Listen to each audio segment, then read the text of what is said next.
Hi, SVR டிப்ஸுக்கு உங்களை அன்புடன் வரவேற்கிறேன். நம்ம வீட்டில் காப்பர் பாட்டை பாத்திரம் வச்சுருப்போம். அது என்ன ஆகும், ரொம்ப நாள் நம்ம பழங்கிக்கிட்டே இருக்கிறதால ரொம்ப நாள் ஆனதில் அது காப்பரே தெரியாமல் அப்படியே மங்கி போயிடும், கறி பிடிச்சி மங்கிடும். இந்த மாதிரி மங்கிடும். அதை நீங்கள் புதுசாக திருப்பி காப்பர் பாட்டம் புதுசாக நீங்கள் கடையில் வாங்கினது மாதிரி ஆக்கிறதுக்கு நான் டிப்ஸை சொல்கிறேன். நீங்கள் கொஞ்சம் ஸ்க்ரப்பரில் கொஞ்சம் உப்பு எடுத்துக்கோங்க. உப்பு எடுத்துக்கிட்டு இந்த வினிகரையும் கொஞ்சம் அதில் கலந்துக்கிட்டு நல்லா அதை நீங்கள் என்ன பண்ணுங்கள், அந்த காப்பர் பாட்டத்து மேலே வச்சு நல்லா அழுத்தி தேய்க்கணும்.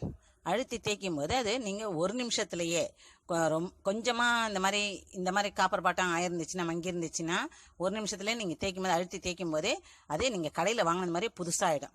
இல்லைனா ஒரு 2 நிமிஷம் ஆகும் நீங்கள் அழுத்தி தேய்க்கும் போது.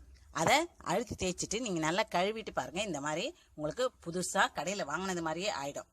நீங்கள் இதை செஞ்சு பாருங்களேன். செஞ்சு பார்த்துட்டு எனக்கு சொல்லுங்கள். இந்த வீடியோ உங்களுக்கு பிடிச்சிருந்துச்சுன்னா லைக் பண்ணுங்கள், ஷேர் பண்ணுங்கள், சப்ஸ்கிரைப் பட்டனை கிளிக் பண்ணி மறக்காமல் எனக்கு கமெண்ட் பாக்ஸில் கமெண்ட் பண்ணுங்கள்.